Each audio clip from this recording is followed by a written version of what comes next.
আসসালামু আলাইকুম ওরহমতুল্লাহ। ভাই ও বোনেরা, আজ আমি আপনাদের এমন একটা গল্প শোনাতে যাচ্ছি যেটা কোনো কল্পকাহিনী না, বরং আমাদের সবার জীবনের ভেতরে লুকিয়ে থাকা একটা না বলা আর্তনাদ। গল্পটার শুরু এক সন্ধ্যায়। সূর্যটা ধীরে ধীরে ডুবে যাচ্ছিল। আকাশের রং ছিল ক্লান্ত মানুষের চোখের মতো, লালচে, ভারী, নিঃশব্দ। লোকটা ছাদের এক কোণে দাঁড়িয়েছিল, হাতে মোবাইল, কিন্তু চোখে শূন্যতা। চারদিকে আজান ভেসে আসছিল, হাইয়া আলাস সালাহ, কিন্তু তার পা নড়ছিল না। সে নিজেকে বলছিল, আজ না, কাল থেকে নামাজ পড়ব। ভাই ও বোনেরা, এই কাল শব্দটাই কত মানুষকে আল্লাহ থেকে দূরে নিয়ে গেছে আপনি কি জানেন? লোকটার জীবন বাইরে থেকে ঠিকই মনে হতো, হাসি আছে, খাওয়া আছে, কাজ আছে, কিন্তু ভেতরে ছিল এক বুক অপরাধবোধ। একটা ভুল, তারপর আরেকটা, তারপর আরেকটা। প্রথমে মনে হয়েছিল আল্লাহ তো গফুরুর রহিম। তারপর ধীরে ধীরে মনে হলো, এত গুনাহের পর আল্লাহ কি আমাকে ক্ষমা করবেন? এই প্রশ্নটাই তাকে সবচেয়ে বেশি ভাঙছিল। একদিন সে আয়নার সামনে দাঁড়িয়ে নিজেকে বলেছিল, তুই তো পাপী, তোর দোয়া কি কবুল হবে? ভাই ও বোনেরা, শয়তান ঠিক এই জায়গাটাতেই জয়ী হয়। সে মানুষকে পাপ করায় না, প্রথমে সে মানুষকে আশা হারাতে শেখায়। সেই সন্ধ্যায় লোকটার বুকটা হঠাৎ ভারী হয়ে এলো। সে ছাদের মেঝেতে বসে পড়ল, হাত দুটো কাঁপছিল। হঠাৎ তার মুখ থেকে বেরিয়ে এলো একটা শব্দ, আস্তাগফিরুল্লাহ। সে নিজেও জানত না কেন বলল। শব্দটা খুব ছোট, কিন্তু প্রভাবটা গভীর। আস্তাগফিরুল্লাহ অর্থাৎ, হে আল্লাহ, আমি ভুল করেছি, আমাকে ক্ষমা করো। লোকটার চোখ দিয়ে পানি পড়তে শুরু করল। সে বলল, ইয়া আল্লাহ, আমি জানি আমি ঠিক না, আমি জানি আমি অনেক দূরে চলে গেছি, কিন্তু তুমি তো আমার রব। ভাই ও বোনেরা, এই মুহূর্তটাই একজন মানুষের জীবনের মোড় ঘুরিয়ে দেয়। কারণ আল্লাহ বলেন, হে আমার বান্দারা, যারা নিজেদের উপর জুলুম করেছ, তোমরা আল্লাহর রহমত থেকে নিরাশ হইও না। সূরা জুমার। লোকটা জানত না এই একটা আস্তাগফিরুল্লাহ তার জীবনের দরজা খুলে দিতে শুরু করেছে। সে শুধু জানত, আজ অনেক দিন পর তার বুকটা হালকা লাগছে। আজ সে পালাচ্ছে না, আজ সে স্বীকার করছে।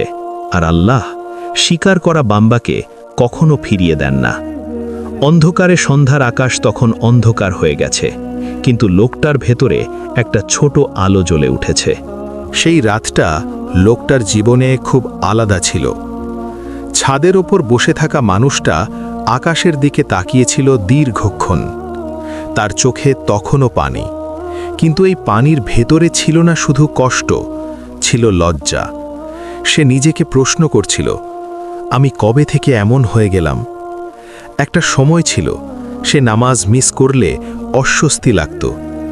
আজ নামাজ পড়লেও মন থাকত না। একটা সময় ছিল পাপ করলে সাথে সাথে অনুশোচনা হতো। আজ পাপ করেও মনে হতো সবাই তো করছে। ভাই ও বোনেরা, পাপ কখনো হঠাৎ করে বড় হয় না। পাপ ছোট ছোট অবহেলা দিয়ে শুরু হয়। লোকটা চোখ বন্ধ করল। তার মনে পড়তে লাগল সেই মিথ্যাটা যেটা সে বাঁচার জন্য বলেছিল, সেই হারাম দৃষ্টিটা যেটাকে সে একবারই তো ভেবেছিল, সেই নামাজটা যেটা সে আজ বাদ দিয়েছিল, সেই তাওবা যেটা সে পরে করব বলে পিছিয়েছিল। একটার পর একটা স্মৃতি তার বুকের উপর পাথরের মতো পড়ছিল। সে ফিসফিস করে বলল, ইয়া আল্লাহ, আমি তো জানতাম এগুলো ভুল, তবুও কেন করলাম? এই প্রশ্নের উত্তর তার কাছে ছিল না। হঠাৎ তার মনে পড়ল একটা কথা। ছোটবেলায় মসজিদের হুজুর বলেছিলেন, যেদিন পাপ করে লজ্জা লাগা বন্ধ হয়ে যাবে, সেদিন বুঝবে হৃদয় অসুস্থ হয়ে গেছে। লোকটার বুক কেঁপে উঠল। সে বুঝতে পারল সে অসুস্থ, তার হৃদয় ক্লান্ত, তার আত্মা ভারী। সে উঠে অজু করল। পানির ফোঁটা তার মুখে পড়তেই হঠাৎ বুকের ভেতর একটা কাঁপুনি এলো। অনেকদিন পর সে 2 রাকাত নামাজে দাঁড়ালো, কিন্তু এই নামাজ আগের মতো না। এই নামাজে কোনো বড় আরবি জানা নেই, কোনো সুন্দর কিরাত নেই, শুধু একটা ভাঙা কণ্ঠ, ইয়া আল্লাহ, আমি হেরে গেছি। সে সেজদায় পড়ে গেল, ভাই ও বোনেরা, সেজদা এমন এক জায়গা যেখানে অহংকার ভাঙে। তার কপাল মাটিতে আর চোখ দিয়ে পানি পড়ছে। সে বলল, আস্তাগফিরুল্লাহ, আস্তাগফিরুল্লাহ, আস্তাগফিরুল্লাহ। প্রতিটা আস্তাগফিরুল্লাহ তার বুকের ভার একটু একটু করে হালকা করছিল। সে কাঁদছিল, কারণ সে বুঝতে পেরেছিল আল্লাহ তো কখনো তাকে ছেড়ে যাননি, সে নিজেই দূরে চলে গিয়েছিল। হঠাৎ তার মনে পড়ল রাসূল সাল্লাল্লাহু আলাইহি ওয়াসাল্লামের সেই হাদিস, যদি তোমরা পাপ না করতে, আল্লাহ এমন এক জাতি সৃষ্টি করতেন যারা পাপ করত, তারপর ক্ষমা চাইত, আর আল্লাহ তাদের ক্ষমা করতেন। লোকটার চোখ আরও ভিজে গেল। সে বলল, ইয়া আল্লাহ, আমি তো সেই বান্দা যে বারবার পড়ে যায়, কিন্তু আজ বুঝেছি তোমার দরজা এখনও খোলা। ভাই ও বোনেরা, এটাই ইস্তেগফারের শক্তি। ইস্তেগফার মানে এই না যে তুমি আর পাপ করবা না। ইস্তেগফার মানে পাপের পর পালাবে না। লোকটা সেজদায় অনেকক্ষণ ছিল। যখন উঠল, তার চোখ লাল, কিন্তু মুখে অদ্ভুত এক শান্তি। সে জানত যুদ্ধ শেষ হয়নি, নফস এখনও আছে, শয়তান এখনও আছে, দুনিয়ার টান এখনও আছে, কিন্তু আজ তার হাতে একটা অস্ত্র আছে, ইস্তেগফার। আর এই অস্ত্র দিয়েই সে পরের দিন থেকে নিজের জীবনের সবচেয়ে কঠিন লড়াই শুরু করবে। রাত শেষ হয়ে ভোর এলো। আজানের শব্দ বাতাসে ভেসে উঠতেই লোকটার ঘুম ভাঙল। গত রাতের কান্না, সেজদা আর ইস্তেগফারের কথা এখনও তার বুকে জীবন্ত। সে ধীরে বসে পড়ল। মনের ভেতর এক অদ্ভুত দ্বন্দ্ব, একদিকে শান্তি, অন্যদিকে ভয়। সে নিজেকে বলল, কাল তো কেঁদেছিলাম, কিন্তু আজ যদি আবার একই ভুল করি। ভাই ও বোনেরা, তাওবার পরের সকালটাই সবচেয়ে কঠিন, কারণ তখন শয়তান আসে নতুন রূপে। সে বলে না যে পাপ করো, সে বলে যে দেখো, তুমি তো কাল কেঁদেছ, আল্লাহ তো দয়ালু, আজ একটু ঢিলে দিলে ক্ষতি কি। লোকটা উজু করল, নামাজে দাঁড়ালো, কিন্তু মন বারবার ছুটে যাচ্ছিল দুনিয়ার দিকে। সে বুঝতে পারল ঈমান আর নাফসের যুদ্ধ শুরু হয়ে গেছে। নামাজ শেষে সে অনেকক্ষণ বসে থাকল। তার মনে পড়ল একটা বাস্তব সত্য, নাফস কখনো হঠাৎ মরে না। নাফস ধীরে ধীরে দুর্বল হয়। আজ জিতলে কাল হারতে পারো, আজ হারলেও কাল জিততে পারো, কিন্তু সবচেয়ে বড় হার হলো চেষ্টা ছেড়ে দেওয়া। লোকটা বাইরে বের হলো। রাস্তার মানুষগুলো সবাই নিজের মতো ব্যস্ত।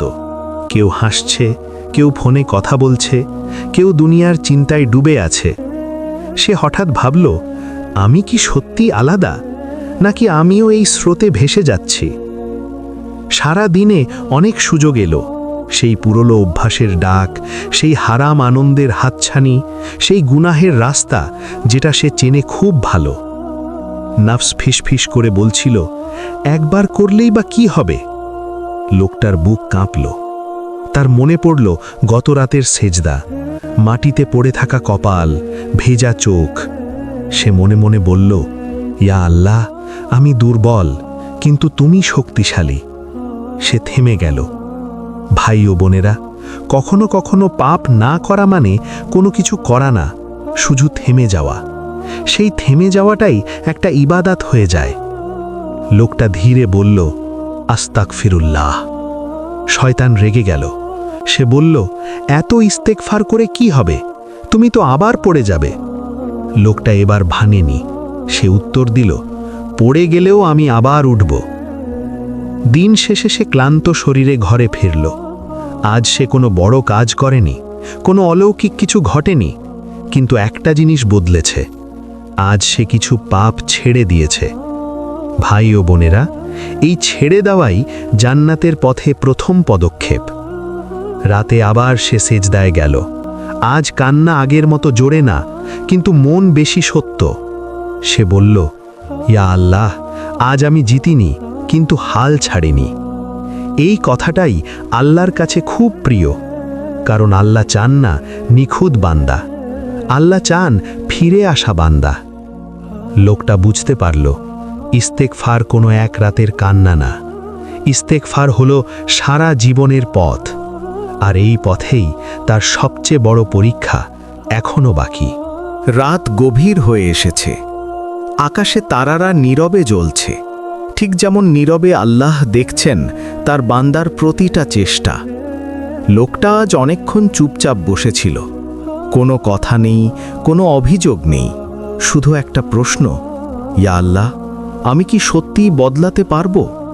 এই প্রশ্নটাই অনেক মানুষকে নামাজ থেকে দূরে রাখে, তওবা থেকে পিছিয়ে দেয়। কারণ আমরা ভাবি, এত পাপ করার পর কি আর ফেরা যায়? লোকটা উঠে দাঁড়ালো, অজু করল। পানি যখন মুখে লাগলো, তার মনে হলো এই পানি শুধু মুখ না, মনের ময়লাও ধুয়ে দিচ্ছে। নামাজে দাঁড়িয়ে সে আর বড় দোয়া করল না, সে শুধু বলল, আস্তাগফিরুল্লাহ। এই একটি শব্দে তার ভাঙা জীবন, ভুল সিদ্ধান্ত, হারানো সময় সব ঢেলে দিল। ভাই ও বোনেরা, জেনে রাখুন, আল্লাহর কাছে সবচেয়ে প্রিয় দোয়া সবচেয়ে লম্বা দোয়া না, সবচেয়ে ভাঙা হৃদয় থেকে বের হওয়া এক ফোঁটা আহাজারি। সেজদায় পড়ে লোকটার চোখ দিয়ে পানি ঝরতে লাগল। সে বলল, ইয়া আল্লাহ, আমি জানি আমি ভালো নই, কিন্তু তুমি তো সর্বশ্রেষ্ঠ ক্ষমাশীল। তুমি চাইলে আমার কালো জীবনও সাদা হয়ে যেতে পারে। সেই মুহূর্তে তার মনে পড়ল রাসূল সাল্লাল্লাহু আলাইহি ওয়াসাল্লামের সেই হাদিস, বান্দা যখন আল্লাহর দিকে এক কদম এগোয়, আল্লাহ তার দিকে 10 কদম এগিয়ে আসেন। লোকটার বুক হালকা হয়ে এলো।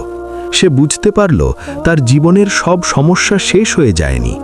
দুঃখ এখনও আছে, সংগ্রাম এখনও আছে, কিন্তু একটা জিনিস বদলে গেছে, সে আর একা না, আল্লাহ তার সঙ্গে আছেন।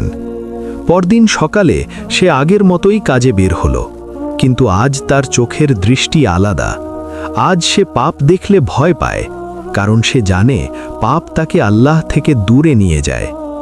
আজ সে ভুল করলে হাল ছেড়ে দেয় না, সে বলে, আস্তাগফিরুল্লাহ, আমি আবার ফিরছি। ভাই ও বোনেরা, এইটাই হলো সফলতা, পাপ না করা না, পাপে আটকে না থাকা। লোকটার জীবন একদিনে বদলে যায়নি, কিন্তু প্রতিদিন একটু একটু করে সে বদলাতে শুরু করেছে, আর আল্লাহ এই চেষ্টাটাকেই ভালোবাসেন। শেষ রাতে সে আকাশের দিকে তাকিয়ে বলল, ইয়া আল্লাহ, যদি আজই মৃত্যু আসে, আমাকে যেন তোমার পথে চলতে চলতেই নেয়। এই কথার মধ্যেই লুকিয়ে আছে একজন সফল বান্দার পরিচয়। শেষ কথা, আপনি যদি ভাবেন আমি অনেক ভুল করেছি, তাহলে মনে রাখবেন আপনি শেষ হয়ে যাননি। আল্লাহর দরজা এখনও খোলা। আজই বলুন আস্তাগফিরুল্লাহ এবং ফিরে আসুন। এই গল্পটি যদি আপনার হৃদয়ে সামান্য হলেও নাড়া দিয়ে থাকে, যদি চোখ ভিজে থাকে, যদি আল্লাহর দিকে ফিরতে ইচ্ছা হয়, ভিডিওটি লাইক করুন, প্রিয় মানুষদের সাথে শেয়ার করুন। এমন আরও ইসলামিক গল্প পেতে চ্যানেলটি সাবস্ক্রাইব করুন। হয়তো আপনার শেয়ার করা এই ভিডিও কারো জীবন বদলে দেবে। আল্লাহ আমাদের সবাইকে ক্ষমা করুন। আস্তাগফিরুল্লাহ।